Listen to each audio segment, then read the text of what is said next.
En Venezuela la oposición y el oficialismo están literalmente a la espera de un milagro que podría venir de la mano del Vaticano. Ahora miembro mediador en la nueva ronda de diálogo entre la Mesa de la Unidad Democrática y el chavismo, el líder opositor Enrique Capriles dijo este lunes que aceptaron sentarse a conversar nuevamente porque el Vaticano les había pedido una oportunidad. Y la oportunidad parece haber dado un primer paso. Este lunes le dimos a conocer sobre la liberación de al menos 6 personas ayer aquí en Conclusiones que ya eran catalogadas por la oposición como presos políticos. Ayer por la noche empezaba a ocurrir esto. El gobierno venezolano ha negado que en el país haya presos políticos, pero según el análisis de distintos expertos políticos consultados por nuestra producción, el hecho, y se lo decía yo ayer, el hecho de haberlos liberado da a entender que en Venezuela no hay separación de poderes. Se lo dije ayer, ¿verdad? Esto mismo dicen los analistas y expertos en temas de Venezuela. Demuestra que una orden del gobierno puede ponerle fin al encarcelamiento de estas personas sin pasar por una revisión judicial. Sin embargo, esto ya es parte de otro problema. Lo más importante acá es que todas las partes se están aferrando a la mediación de la Iglesia. Este martes se dio a conocer que precisamente por el pedido directo de la Iglesia Católica se suspende la marcha opositora que estaba pautada para este jueves rumbo al Palacio de Miraflores y que el oficialismo también había suspendido la suya. Ambas partes se pronunciaron, escuche. Los eventos programados de marcha para el próximo jueves, de parte y parte, por parte de la oposición y por parte del gobierno, se han suspendido y nosotros creemos que es sensato acatar a los fines de evitar cualquier choque, cualquier confrontación y la contaminación de este proceso que hemos denominado inicio al diálogo se contamine. Pero la oposición fue más allá con sus muestras de voluntad. Este martes decidieron diferir una declaración de responsabilidad política que adelantaban contra el presidente Nicolás Maduro. De ahí la etiqueta, conclu, diferido. Varios partidos no estuvieron de acuerdo en diferir, pero el jefe de la oposición en la Asamblea, Julio Borges, aseguró que es una oportunidad para que el Vaticano logre la liberación de todos los presos políticos. 109 restantes, según el Foro Penal venezolano. El presidente Maduro celebró la decisión del Parlamento. Escuche. Y estamos conversando, y como producto de esas conversaciones, ellos han tomado la feliz decisión de suspender el proceso ilegal e inconstitucional que iban a activar hoy, que generaba una espiral de violencia que no sabíamos dónde iba a terminar, y de suspender el llamado a asaltar Miraflores. Porque no es una marcha a Miraflores, no, es un asalto al Palacio de Miraflores. Celebro las declaraciones de Henry Ramos Alup, lo felicito por la valentía que ha tenido hoy, la sensatez. Pero mientras la oposición y el gobierno esperan un milagro, el mismo Papa Francisco es un poco más realista. En el vuelo desde Suecia hasta Roma dijo lo siguiente respondiendo a las preguntas de los medios. Abro comillas. En referencia a el diálogo. El diálogo es el único camino para todos los conflictos. Si no se dialoga, se grita y no hay otra solución. Yo de corazón apuesto todo por el diálogo y creo que se tiene que ir por este camino. No sé cómo terminará, no sé, porque es una situación compleja. Cierro comillas. Eso fue lo que dijo el Papa Francisco. Pero, ¿y qué diría el presidente Chávez si estuviera aquí? Vamos a hablar de esto con mi invitada.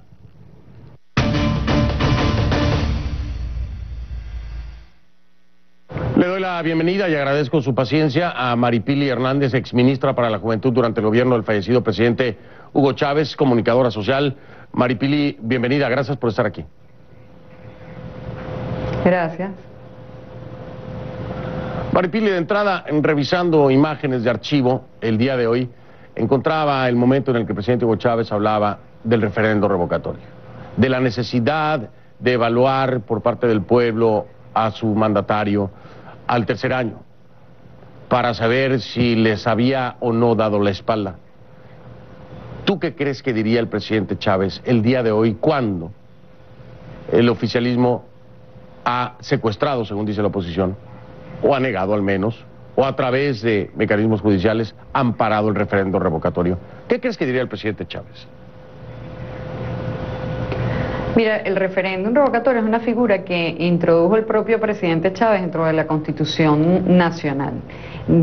Es una posibilidad que hay cuando se cumple la mitad del mandato de cualquier funcionario o funcionaria que haya sido electo por voluntad popular. y se tienen que cumplir una serie de requisitos para que se pueda adelantar. Eso significa que es una posibilidad, pero no es obligatoria. Sin embargo, esa es una opción que existe. Cuando en el año 2004 se planteó la posibilidad de hacerle un referéndum al presidente Hugo Chávez, en ese momento hubo personas que, por cierto, algunas de ellas hoy están en la mesa de la unidad, están en el lado de la oposición, que le decían al presidente Chávez que por nada del mundo había que permitir que hubiera un referéndum revocatorio. Y recuerdo bien que el presidente Hugo Chávez dijo que él confiaba mucho en el pueblo, que él confiaba en la gente y que consideraba que él estaba seguro de que el pueblo lo iba a respaldar, y así fue.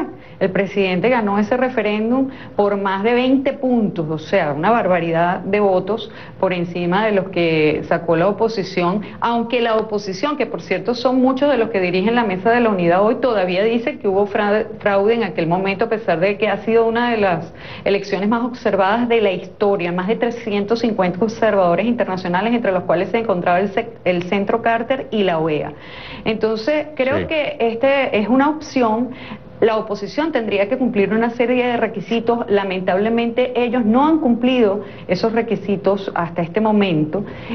Sin embargo, creo que es indispensable que haya la oportunidad de que nosotros podamos abrir el espacio para el pueblo, para que el pueblo se pronuncie. Yo soy una ferviente confiada del pueblo. Creo que los revolucionarios tenemos una naturaleza, por naturaleza tenemos una vocación popular y tenemos que gobernar con el pueblo, tenemos que gobernar para el pueblo, y creo que tenemos que confiar en el pueblo. Yo estoy convencida de que nuestro pueblo, así como sucedió en el año 2004, sucedería en este momento porque creo que el pueblo venezolano está muy consciente de todos los logros, sobre todo que en materia social ha habido en Venezuela a raíz de los gobiernos de la Revolución Bolivariana. Y bueno, en todo este proceder y todo este ir y venir que hemos visto en los últimos días, ¿en qué no estás de acuerdo y en qué estás de acuerdo con lo que ha ocurrido? ¿Qué te parece que se está haciendo bien y qué parece que se está haciendo mal, Maripili? Mira, creo que es fundamental el tema del diálogo. Yo creo que quienes no dialogan o quienes no están dispuestos a dialogar simplemente no son demócratas. El que no quiere dialogar es porque quiere imponer su punto de vista, y eso no se puede hacer en democracia, porque en democracia justamente una de las cosas importantes es la pluralidad, es la posibilidad de que cada quien exprese lo que considere. Entonces yo creo que el tema del diálogo no solamente es una opción, es que creo que es la única opción para poder resolver los problemas de nuestro país, porque en nuestro país existen una serie de situaciones complejas, difíciles, que no las puede resolver un solo sector o un solo grupo. Aquí tiene que haber el concurso de muchísimos sectores.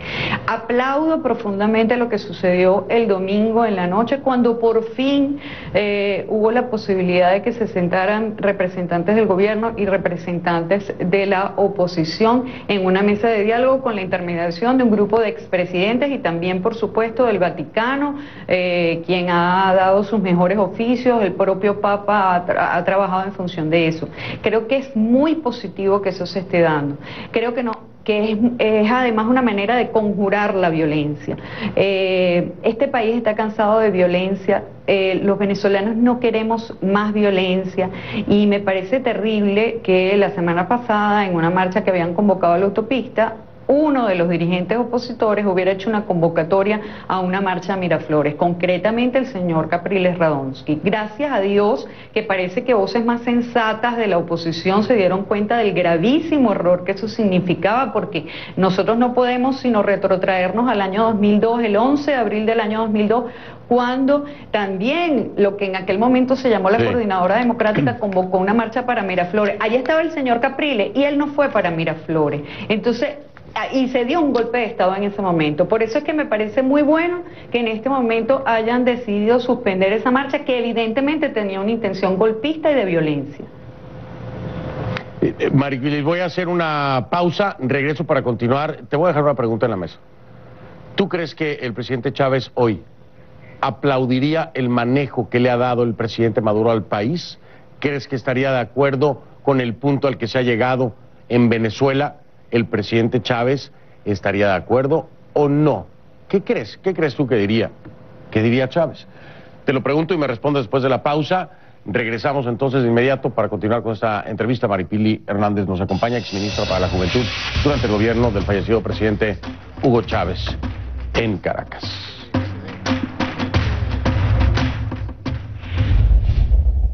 Estamos de regreso con Maripili Hernández, exministra para la Juventud durante el gobierno del fallecido presidente Hugo Chávez.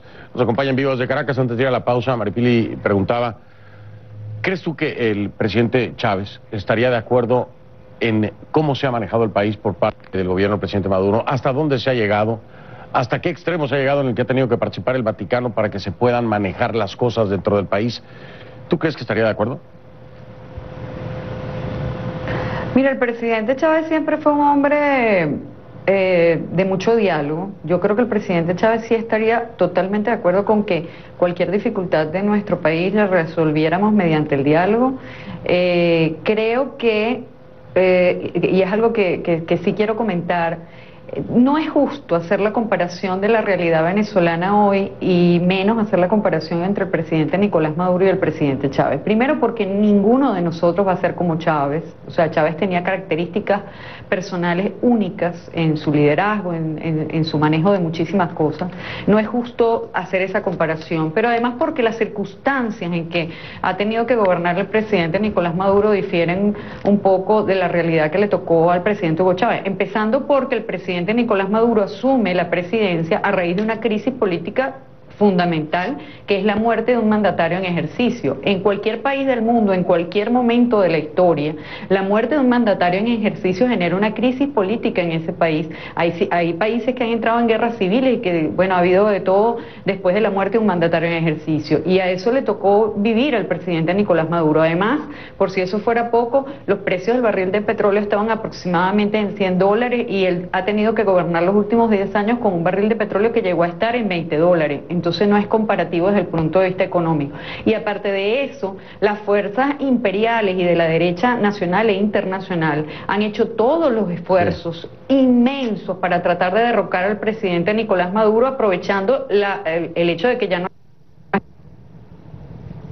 estaba el presidente Chávez físicamente y nombrado el presidente Nicolás Maduro electo por el pueblo venezolano. Entonces sus circunstancias no han sido remotamente iguales a las que tuvo el propio presidente Chávez en determinados momentos. Y creo que sí ha habido aciertos y desaciertos como todo en la vida, más sin embargo creo que esta es una extraordinaria oportunidad para que todos los venezolanos y venezolanas busquemos mecanismos de comunión, busquemos mecanismos de diálogo. Fíjate que yo creo que el principal problema de nuestro país no es la polarización, porque muchos países democráticos del mundo tienen dos fuerzas importantes que conviven en su realidad.